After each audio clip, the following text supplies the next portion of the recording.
very good day to you all. My name is Pastor Lawrence Mazenge and welcome to Daily Inspiration. Today we are reading from the book of Luke chapter 19 verses 16 to 19, and the Bible says, Then came the first, saying, Lord, thy pound hath gained 10 pounds. And he said unto him, Well, thou good servant, because thou hast been faithful in very little, have thou authority over 10 cities. And the second came, saying, Lord, thy pound hath gained 5 pounds. And he said likewise to him, Be thou also over 5 cities. Our message this morning is titled, The Details Are Hidden. The parable here is a parable where Jesus Christ was telling people about a master who gave his servants some talents, or who gave his servants some gifts that he wanted them to multiply during his absence. And the master went away for some time, and then when he came back, the Bible says the servant who had five had made them 10, and the other one had also added to it.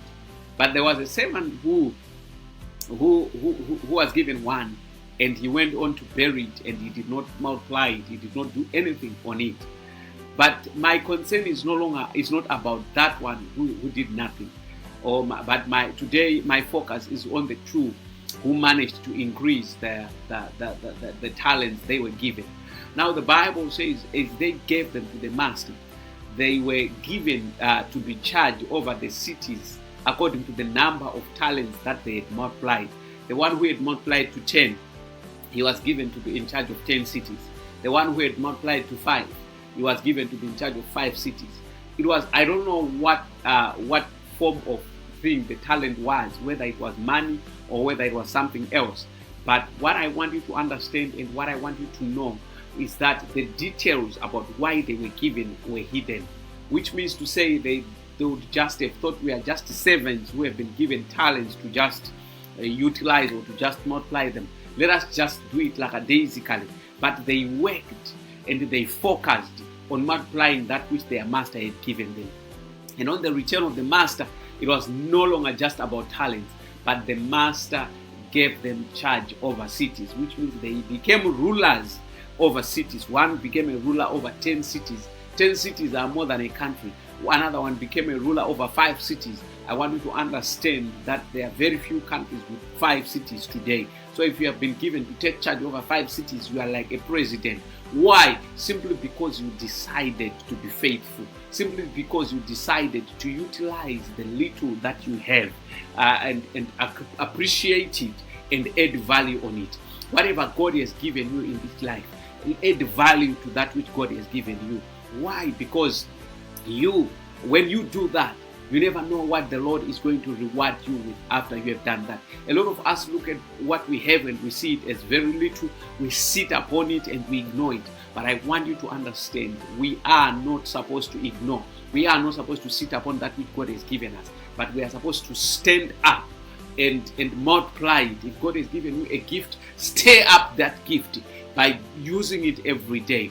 You cannot multiply the gift that you have by sitting upon it. You only multiply it by using it every day. When we read the Bible in the book of 1 Corinthians chapter 4 verses 1 to 2, it says, Let a man so account of us as of the ministers of Christ and stewards of the mysteries of God. Moreover, it is required in stewards that a man be found faithful. But with me it is a very small thing that I should be judged of you or of men's judgment. Yea, I judge not mine own self. Let a man so account of us as of ministers of Christ. Here Paul is talking about faithfulness as ministers of Christ. The moment you get born again, the moment you become a Christian, you have become a minister of Christ. Your life is ministering about Christ. When people look at you, heathens, Muslims and other religious people, they rate Christ by looking at you. Can you be faithful with what God has given you? And can you be a faithful person in your life, knowing very well that you are not just a useless person who is walking or roaming about in the world. You are an ambassador who is representing Christ in this world. May you know that, and may you understand that the details of what God has given you are hidden, but there is more to what you have currently. My name is Pastor Lawrence Mazenge, and this is Daily Inspiration. God bless you and have a wonderful day.